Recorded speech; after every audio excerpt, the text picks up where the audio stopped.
Roy quit woodworking twice before he ever finished a single piece of furniture. Not because he lacked patience, and not because he wasn't capable. He'd spent 35 years as a machinist, working to tolerances most people can't even picture. He quit because both times, the project that was supposed to prove to himself he could still build something with his hands instead proved the opposite. A shelf that leaned. A bench that split down the middle in its first winter outside. He told me later he genuinely believed the problem was him. That maybe this just wasn't something he was built for anymore. It wasn't him. It was 5 specific mistakes, the same 5 almost every beginner makes, and every single one of them is completely avoidable once you know what to look for. I'm going to walk you through exactly what went wrong with Roy's projects, exactly how to avoid making the same mistakes yourself, and exactly what changed the 3rd time he tried. Because that 3rd attempt is still standing in his backyard today, holding up fine after 3 years. Here's something worth saying plainly before we start, because I think a lot of men watching this already feel it, even if they've never said it out loud.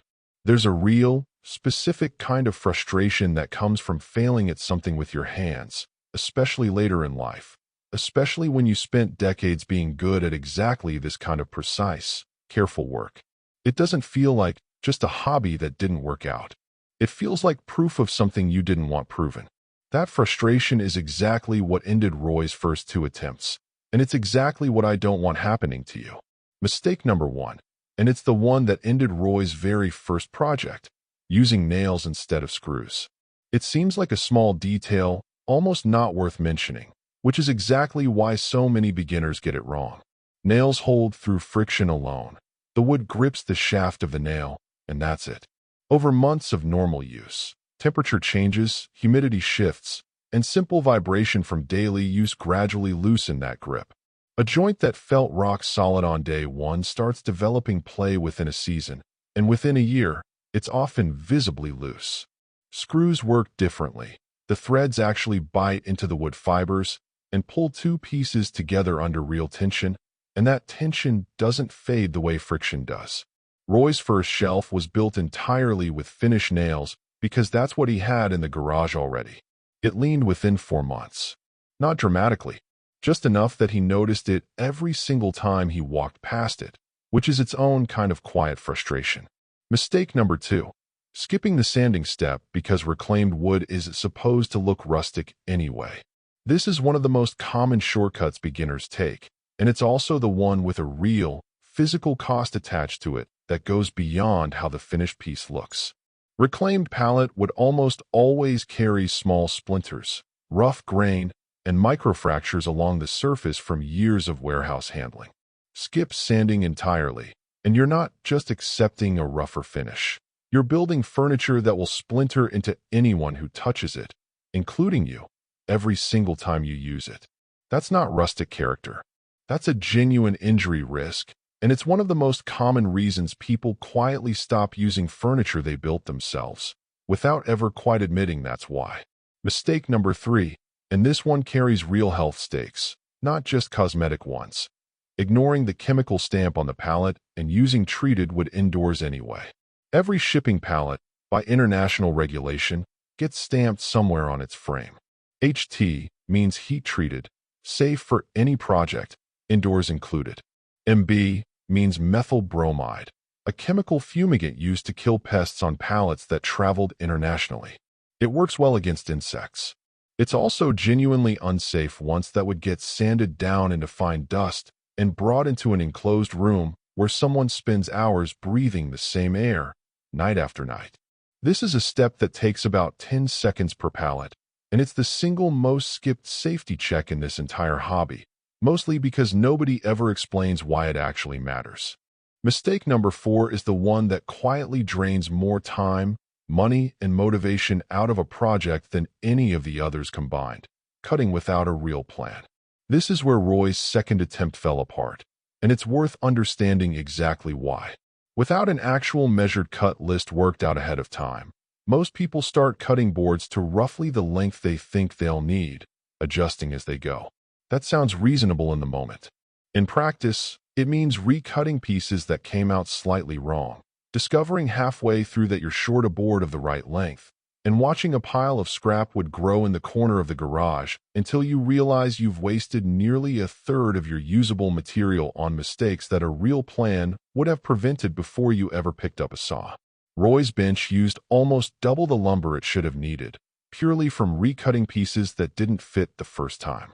This is exactly the gap that closed things for Roy on his third attempt, and it's exactly why I use Ted's Woodworking for essentially every project I take on now, rather than guessing my way through measurements the way I used to. It's a library of over 16,000 tested plans, each one with an exact cut list worked out in advance, meaning you know precisely how much lumber you need and exactly what length every single piece gets cut to before a single board touches a saw. That one change alone is often the difference between a project that finishes smoothly and one that turns into a frustrating, expensive mess of recut scraps. Mistake number 5, and it's genuinely the most common one I see, especially among men getting back into this after years away from it, starting with a project that's too big for a first build. A full dining table, a large outdoor sectional, an ambitious built-in shelving unit. These all feel like the real project, the one worth the effort, and it's tempting to skip straight to something impressive instead of wasting time on something small. But a dining table before you've ever built a coffee table almost always ends in frustration, because you're learning basic joinery, measuring, and assembly for the first time on a project with the least room for error and the highest cost if something goes wrong. Roy's second attempt, the bench that split that first winter, was actually his very first real furniture build, and looking back, he'll tell you straight out it was too ambitious for someone who'd never actually cut a pocket hole joint before. Here's what actually changed on Roy's third attempt, the one still standing in his backyard today. He started small, a simple planter box, nothing impressive, nothing that would go in a photo anyone would stop scrolling for. But he built it using screws instead of nails, sanded every surface properly before assembly, checked every pallet stamp before it left the pile, followed an actual measured plan instead of guessing at lengths, and deliberately picked a project small enough to actually finish without frustration building up along the way. That planter box led to a bench 2 months later. That bench led to the one currently holding up fine in his backyard, 3 winters in. No splitting, no leaning, no loose joints. Here's the honest truth behind everything we just covered, and it's worth sitting with for a second. Every single expert builder you've ever watched, every finished piece of furniture that looks effortless in a photo, started with someone making these exact same 5 mistakes. Nails instead of screws. Skipped sanding. Ignored stamps.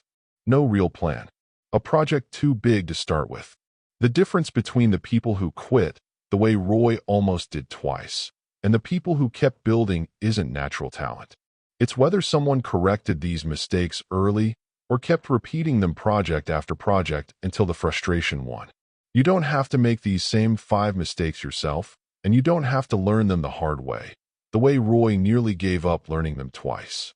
If you want to skip the trial and error entirely and start with a real, measured plan that already accounts for everything we just covered, the link to the full library is in the description below.